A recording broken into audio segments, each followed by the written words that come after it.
Delight IAS पर आप सभी का एक बार फिर से बहुत बहुत स्वागत है। आईआर के पॉइंट ऑफ व्यू से एक बहुत ही इंपॉर्टेंट न्यूज़ निकलकर सामने आ रही है। अफ्रीका का एक देश है मोरक्को, उसका एक शहर है मराकेश। ठीक है, वहाँ पर भूकंप आया है। लगभग लगभग 2000 से ज़्यादा लोगों की जान जा चुकी है। ठीक है, भारत के प्रधानमंत्री ने भी इसको लेकर संवेदना जताई है। भारत मदद के लिए भी बोल चुका है जो मोरक्को को। तो क्या है पूरा मुद्दा थोड़ा सा देखेंगे, इवन भूकंप के बारे में, क्योंकि लगातार जो है भूकंप जो है पिछले एक साल से न्यूज़ में है। इसको लेकर कौन कौन से सवाल बन सकते हैं उसके बारे में भी देखेंगे। भारत के भूकंप के कौन से जोन हैं, कौन से भूकंप प्रो जोन हैं, उसके बारे में भी हम लोग जानने का प्रयास करेंगे। जल्दी से देखते हैं भाई न्यूज़ क्या है। मैंने आप लोगों को बता दिया है कि भूकंप आया है कहाँ पर, अफ्रीका के मोरक्को शहर में। सबसे पहले तो आप एक चीज़ देखिए, करंट अफेयर देख लीजिए। यहाँ पर 2000 से ज़्यादा लोगों की मौत हो चुकी है। लगभग लगभग अगर आप देखेंगे 6.8 तीव्रता का भूकंप आया है। तो ये अच्छा खासा भूकंप है। आपको पता है ये जो रेट होती है लगभग 5 से ऊपर के जो भूकंप होते हैं उनको थोड़ा सा डेंजरस भूकंप माना जाता है, और उसकी वजह से बहुत सारे जो जान माल का नुकसान हम लोगों को देखने को मिलता है। मोरक्को में 3 दिन के राष्ट्रीय शोक की घोषणा भी की गई है।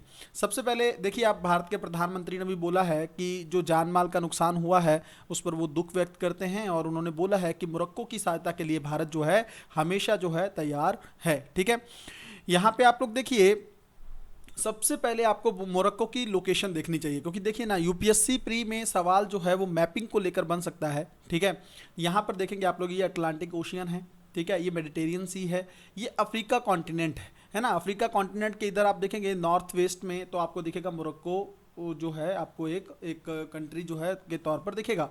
ठीक है, यहाँ पर अगर आप देखेंगे तो ये एटलस माउंटेन दिखेंगे आपको।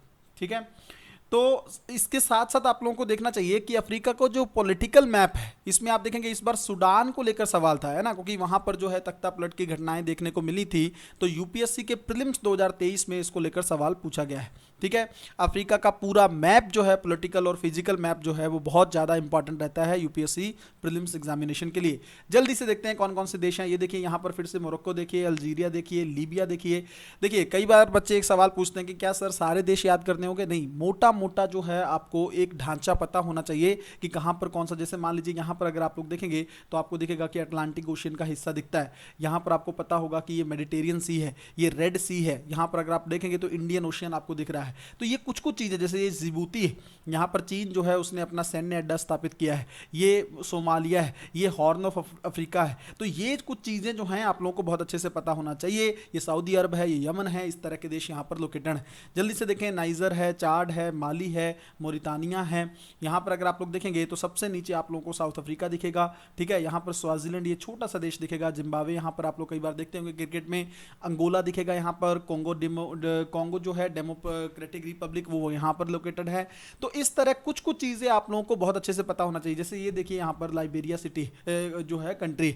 तो ये अफ्रीका के कुछ देश हैं। देखिए भाई, अफ्रीकन यूनियन जो है आपको पता है, कल भी मैंने बताया था कि G20 में इन्वॉल्व हो चुका है। तो इसका मतलब अफ्रीका जो है इस बार यूपीएससी प्रीलिम्स के लिए बहुत ज़्यादा इंपॉर्टेंट है। तो पॉलिटिकल मैप के साथ साथ मुझे लगता है आप लोगों को जो है फिजिकल मैप भी देखना चाहिए। यहाँ पर देखेंगे आप लोग, सहारा डिजर्ट जो है वो आपको यहाँ पर दिखेगा। ठीक है, उसके अलावा यहाँ पर देखेंगे तो कि ये कालाहारी डिजर्ट दिखेगा आपको। एटलस हम लोग यहाँ पर देख चुके थे। ये साहेल क्षेत्र है, मैंने आप लोग को शायद एक बार करंट अफेयर में पढ़ाया था। यहाँ से लेकर ये जो पूरा जोन है, ऊपर वाला जो क्षेत्र ये सहारा डेजर्ट है ना, इस डेजर्ट को साउथ में जाने से रोकने के लिए यहाँ पर पेड़ों की एक श्रृंखला बनाई जा रही है। ये वही साहिल क्षेत्र है जिसके बारे में कई बार मैंने करंट अफेयर में आप लोगों को बताने का प्रयास किया है। तो ये कुछ कुछ चीज़ें जो हैं आपको फिजिकल मैप से भी पता होना चाहिए। देखिए यहाँ पर ये गल्फ ऑफ एडन है, ये रेड सी है, ये मेडिटेरियन सी है। ठीक है, यहाँ पर अगर आप देखेंगे थोड़ा सा इस तरफ जाके तो आपको दिखेगा नॉर्थ अटलांटिक ओशियन यहाँ पर दिख रहा है। ठीक है, ये अंगोला का बेसिन आप लोगों को दिख रहा है। ये साउथ अटलांटिक ओशियन दिख रहा है, मैंने आपको बताया। ठीक है, ये सोमालिया का थोड़ा सा बेसिन आप लोग देख सकते हो। तो ये कुछ कुछ चीज़ें हैं जो आपको, जैसे यहाँ पर देखेंगे आप लोग पर्शियन गल्फ दिख रहा है। तो मैपिंग के पॉइंट ऑफ व्यू से आप लोगों को कुछ चीज़ें याद रखनी चाहिए। जैसे यहाँ पर ये नाइजीरिया रिवर है ना, ये एटलस माउंटेन हम लोगों ने अभी देखा, ये स्वेज कैनल है। ठीक है, ये कुछ लेक्स हैं अफ्रीका की, जैसे लेक विक्टोरिया है, लेक जो है तंजानिया है, ये जाम्बेजी रिवर है, ये लेक मलावी है, कालाहारी डिजर्ट हम लोगों ने देखा, ये नावीब डिजर्ट है। इस तरह की कुछ लोकेशन जो हैं वो आप लोगों को बहुत अच्छे से पता होनी चाहिए। ठीक है, जल्दी से बेसिक देख लेते हैं। हालांकि करंट अफेयर की चीज़ें मैंने आप लोगों को बता दी हैं। भूकंप आया है तो वहाँ की चीज़ों को लेकर बहुत ज़्यादा सवाल बनने की संभावना तो नहीं है, but map based question UPSC पूछ सकता है। ठीक है, यहाँ पर देख लीजिए कहाँ पर आया है भूकंप का जो केंद्र है। ठीक है, तो ये जो मरक्कश शहर है, ये आपको पता है पर्यटन के लिए बहुत मशहूर है। यहाँ से 71 किलोमीटर जो है दक्षिण पश्चिम में आप देखेंगे तो 18 लगभग 19 किलोमीटर की गहराई में ये भूकंप देखने को मिला है। लगभग रात के 11 बजे इसको देखा गया है और काफ़ी हद तक अगर देखेंगे तीव्रता जो है वो बढ़ती चली गई बाद में। ठीक है, तो मैप बेस्ड हम लोगों ने चीज़ें देख ली है। अब हम लोगों ने बेसिक हम लोगों को देखना चाहिए भूकंप को लेकर। ठीक है, सबसे पहले है क्या भूकंप? देखो, पृथ्वी का कंपन है ये, है ना। आप लोगों को पता होगा कि देखो पृथ्वी से ना जो भूगर्भ है जो पृथ्वी का, उससे ऊर्जा निकलती है ना। तो ऊर्जा निकलने के लिए कुछ तरंगे उत्पन्न होती है। जैसे ही ऊर्जा एनर्जी रिलीज होना चाहती है, उसके चलते जो है कहीं ना कहीं पर प्लेट्स का जो है विस्थापन होता है, तरंगे उत्पन्न होती हैं और वो तरंगे जो हैं कहीं ना कहीं पर सभी दिशाओं में फैलकर पृथ्वी को जो है कंपित करने का प्रयास करती हैं। ठीक है, इनको भूकंपीय तरंगे कहा जाता है और इनको सिस्मोग्राफ पर मापा जाता है कि ये कौन सी तरंगे हैं। दूसरा, जहां पर भूकंप का केंद्र होता है, ये थोड़ा सा याद कर लीजिएगा भाई, इसको हाइपोसेंटर कहते हैं, जहां पर पृथ्वी की सतह के नीचे जहां पर भूकंप का केंद्र है। ठीक है, और दूसरा, उस केंद्र से लेकर ऐसी जगह जहां पर पृथ्वी की सतह पर सबसे पहले भूकंपीय तरंगे पहुंचती हैं, उसको बोलते हैं अधिकेंद्र, इसको इंग्लिश में बोलते हैं एपिसेंटर। ठीक है, भूकंप कई प्रकार का हो सकता है, जैसे फॉल्ट हो कहीं पे, है ना। आप लोग जानते होंगे ज्योग्राफी में कुछ फॉल्ट पाए जाते हैं कुछ प्लेट्स के बीच में, जैसे विवर्तनिक जो मैं आपको बता रहा हूं एनर्जी के माध्यम से रिलीज होता है, उसके माध्यम से आते हैं। प्लेट टेक्टोनिक्स की जो थ्योरी है वो आप लोगों ने पढ़ा होगा, कुछ प्लेट्स हैं जो आपस में टकराती रहती हैं, है ना। ज्वालामुखी के माध्यम से भी भूकंप आ सकता है। मानव प्रेरित भूकंप है, जैसे मान लीजिए बांध बना हो, है ना, बांध बना हो तो उस बांध के चलते जो है किसी क्षेत्र में भूकंप आ सकता है। भारत के हिमालय क्षेत्र में इस तरह के भूकंप देखने को मिलते हैं। ठीक है, अब भारत के कौन से जोन है, सबसे पहले एक चीज याद रखिएगा, यहां पर आप लोग देखेंगे जोन 5 है, 4 है, 3 है, 2 है। तो याद रखिएगा ऐसा कोई भी क्षेत्र नहीं है भारत का जिसको जोन 1 में रखा गया हो। ठीक है, तो बहुत डेंजरस वाली जो चीज़ें हैं वो आपको जो है जोन 5 के तौर पर दिखेंगे। ये कौन सा क्षेत्र है? अंडमान निकोबार है। ठीक है, उत्तर पूर्वी जो नॉर्थ ईस्ट वाला क्षेत्र है वहाँ पर दिखेगा। उत्तरी बिहार है, आपको पता है ये जो है नेपाल के साथ टच होता है।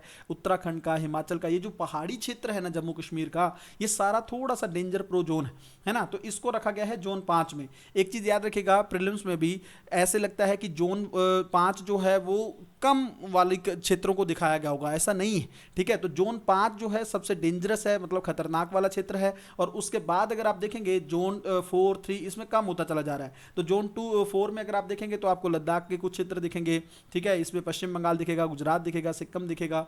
ठीक है, इसी के अलावा अगर आप लोग नीचे देखेंगे जोन 2 में तो आपको उत्तर पश्चिम भारत जो सबसे ज़्यादा स्टेबल दिखता है, प्राद्वीपीय भारत जो है उसका अधिकतम हिस्सा इसमें शामिल है। तो आप लोगों को ये भी थोड़ा सा आइडिया होना चाहिए।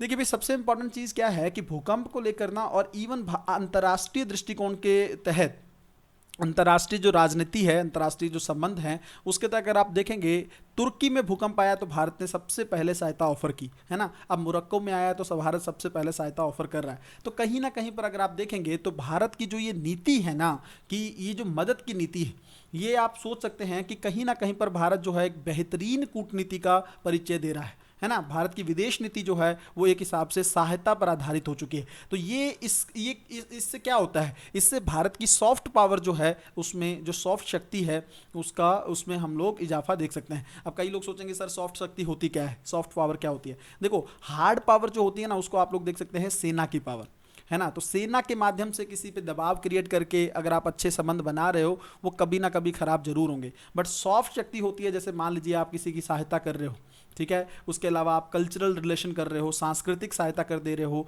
उसके माध्यम से आपस में लेन देन कर, जैसे मान लीजिए भारत जो है अफ्रीका के कई सारे स्टूडेंट्स को जो है स्कॉलरशिप प्रोवाइड करता है। तो इससे क्या होता है, वहाँ पर भारत की सॉफ्ट शक्ति जो है उसमें इजाफा देखने को मिलता है। तो ये जो भारत के प्रयास हैं, कहीं ना कहीं पर भारत की सॉफ्ट शक्ति को भी बढ़ाने की तरफ हम लोग देख सकते हैं। ठीक है, तो ये पूरा मुद्दा था। मुझे लगता है आप लोगों को इससे हेल्प जरूर हुई होगी। टेलीग्राम के लिए आपको ज्वाइन कर सकते हैं, पीडीएफ वगैरह के लिए कल की पीडीएफ भी टेलीग्राम पर भेज दी गई है और आने वाली सारी पीडीएफ जो हैं टेलीग्राम पर भेजी जाती रहेंगी। ठीक है, मिलते हैं अगली वीडियो में, तब तक अपना ध्यान रखें, अपनी पढ़ाई को बहुत अच्छे तरीके से करते रहें। बहुत बहुत धन्यवाद।